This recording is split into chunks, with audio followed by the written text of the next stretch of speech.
उस रात जब दूल्हे ने दुल्हन का घूंघट उठाया तो उसके हाथ कांप रहे थे। इसलिए नहीं कि वो घबराया हुआ था, बल्कि इसलिए कि उसके नाखून बढ़ने लगे थे। उसे खुद समझ नहीं आ रहा था कि उसके अंदर ये जानवर कब जाग गया, और इस राज को सिर्फ उसकी माँ जानती थी। गांव के किनारे एक टूटी झोपड़ी में कमला रहती थी, विधवा, गरीब, अकेली। पर उसकी आंखों में एक ऐसी चमक थी जो अमीरों की हवेली में भी नहीं दिखती। उसका बेटा आर्यन लंबा, गठीला, मेहनती, दिन में खेत जोतता, लकड़ियां काटता, माँ के लिए रोटी कमाता। गांव वाले कहते कमला का बेटा सोना है, पर कमला जानती थी उसका बेटा सोना नहीं था, वो एक राज था। हर रात ठीक जब चांद आसमान के बीचों बीच आता, कमला अपने बेटे के कमरे में बाहर से ताला लगा देती थी। पड़ोसे पूछते क्यों बंद करती हो उसे? कमला मुस्कुराती, नींद में चलता है। झूठ। सच ये था कि उस कमरे के अंदर से हर रात एक दहशतनाक आवाज आती थी, गुर्राने की, नाखूनों से दीवार खरोचने की, और कभी कभी एक ऐसी चीख जो इंसान की नहीं लगती थी। 3 साल पहले आर्यन जंगल में लकड़ी काटने गया था, अकेला। शाम ढलने लगी, वो लौटने लगा। तभी उसने देखा एक बुजुर्ग आदमी गिरा पड़ा था, घायल, बेहोश। आर्यन ने उसे उठाया, पानी पिलाया। वो बुजुर्ग धीरे धीरे होश में आया। उसकी आंखें पीली थीं। उसने आर्यन का हाथ पकड़ा और कहा, तूने मेरी जान बचाई, पर मैं तुझे क्या दे सकता हूँ? मेरे पास सिर्फ एक चीज है। और उसने आर्यन की कलाई पर दांत कड़ा दिए। आर्यन चीखा, छूटकर भागा। जब वो घर पहुंचा तो बुखार में था। 3 दिन बेहोश रहा। चौथे दिन होश आया, और चौथी रात पहली बार बदला। उसकी हड्डियां चरमराने लगीं, शरीर में आग जैसी जलन फैल गई, हाथ पंजों में बदलने लगे, पीठ झुक गई, दांत नुकीले हो गए, और उसकी आंखों में इंसान की जगह एक जंगली जानवर जाग गया। अगले हफ्ते राजा भूपत सिंह का काफिला उस रास्ते से गुजरा। आर्यन खेत में था। राजकुमारी ईशानी की पालकी का पर्दा हवा से उठा। 2 पल, बस 2 पल की नजर, पर आर्यन के लिए काफी था। उस रात वो माँ के पास आया। माँ, मुझे उससे शादी करनी है। माँ हंसी, फिर रोई। पागल हो गया है? हम कौन हैं? वो राजकुमारी है। तो क्या हुआ, मैं उसे खुश रखूंगा। कमला ने उसका चेहरा थामा। बेटा, तू उसे खुश कैसे रखेगा जब तू खुद हर रात वो नहीं रहता जो दिन में होता है? आर्यन की आंखें भर आईं। माँ, बस एक बार कोशिश करो। तुम्हारे लिए कुछ नहीं मांगा मैंने आज तक, बस यही एक बात। माँ का दिल पत्थर का नहीं था। अगले हफ्ते राजमहल के पास के जंगल में एक शेर घुस आया। राजा के सैनिक भागे। राजकुमारी ईशानी अपनी सखियों के साथ बाग में थी। शेर सीधे उसकी तरफ बढ़ा। सब चीखे, भागे। तभी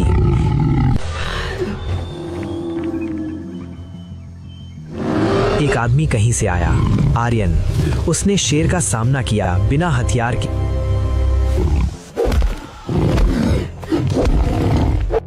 आंख से आंख मिलाई। शेर पीछे हट गया। ईशानी ने पहली बार उसे देखा, और उसकी आंखों में जो था वो डर नहीं था, वो जादू था। राजकुमारी ईशानी आर्यन को देखते रह गई। तभी कुछ सिपाही और एक मंत्री आ जाते हैं। राजकुमारी, आप सुरक्षित हैं? हाँ, मैं ठीक हूँ। इन्होंने शेर से मेरी जान बचाई। तुम्हारा बहुत बहुत धन्यवाद नौजवान, राजकुमारी की जान बचाने के लिए। कल राज दरबार में आकर इनाम ले जाना। अगले दिन आर्यन राज दरबार में जाता है। राजा जब आया तो उसने इनाम मांगने को कहा। आर्यन ने सिर उठाया। महाराज, मुझे इनाम नहीं चाहिए, बस राजकुमारी का हाथ। पूरा दरबार सन्न रह गया। राजा की आंखों में गुस्सा भर गया। एक किसान मेरी बेटी से शादी करेगा? आर्यन शांत खड़ा रहा। महाराज, मैंने आपकी बेटी की जान बचाई है। इनाम आपने दिया था, और मैंने सिर्फ उसका हाथ मांगा है। राजा कुछ पल चुप रहा। शादी इतनी आसान नहीं होती। अगर तुम इसके लायक हो तो खुद को साबित करना होगा। तभी ईशानी आगे आई। पिताजी, जिस आदमी ने बिना हथियार के शेर को रोका, वो पूरी जिंदगी मेरी रक्षा कर सकता है। राजा ने गहरी सांस ली। अगर मेरी बेटी तैयार है तो मुझे मंजूर है। धूमधाम से शादी हुई। कमला रोई खुशी से। आर्यन ने माँ को गले लगाया। माँ, अब सब ठीक हो जाएगा। माँ ने उसके कान में कहा, बेटा, पहली रात से पहले उसे सच बता देना। आर्यन की आंखें झुक गईं। माँ, मैं डरता हूँ, अगर उसे पता चला तो वो मुझे छोड़ देगी, और अगर नहीं बताया माँ आगे नहीं बोली। वो जानती थी आगे क्या होगा। फूलों से सजा कमरा, दियों की रोशनी। ईशानी बैठी थी घूंघट में। आर्यन आया, धीरे से घूंघट उठाया। ईशानी ने उसकी आंखों में देखा और मुस्कुराई, पर आर्यन मुस्कुरा नहीं सका। खिड़की से चांद दिख रहा था, बीचों बीच आसमान में। उसके हाथ कांपने लगे। ईशानी, उसकी आवाज़ टूट रही थी। मुझे कमरे से जाना होगा। ईशानी ने उसका हाथ थामा। क्यों, क्या हुआ? बस जाने दो मुझे। वो उठा, दरवाजे की तरफ बढ़ा, पर तब तक देर हो चुकी थी। पीठ झुकने लगी, आवाज़ें बदलने लगी। ईशानी घूंघट से उठी। आर्यन? उसने मुड़कर देखा और ईशानी की सांस रुक गई। वो आर्यन नहीं था, वो कुछ और था। आंखें पीली, नाखून लंबे, दांत नुकीले। एक गहरी भारी गर्जना जो पूरे महल में गूंज गई। सैनिक दौड़े, राजा आया। आर्यन, या जो अब आर्यन था, कोने में दुबका था। वो किसी को नुकसान नहीं पहुंचा रहा था, पर सब डरे हुए थे। राजा ने तलवार उठाई। मार दो इसे। रुकिए, ईशानी बीच में आ गई। पिताजी, ये मेरे पति हैं। ये राक्षस है। नहीं, ईशानी की आवाज कांपी नहीं। ये बीमार है और बीमार को मारा नहीं जाता, इलाज किया जाता है। रात भर वो उस कमरे के बाहर बैठी रही। सुबह जब सूरज निकला, दरवाजा अंदर से खुला। आर्यन निकला, थका, टूटा, शर्मिंदा। ईशानी ने उसका हाथ थामा और कहा, अब मुझे सब बताओ। आर्यन ने सब बताया। जंगल, बुजुर्ग, दंश, बदलाव।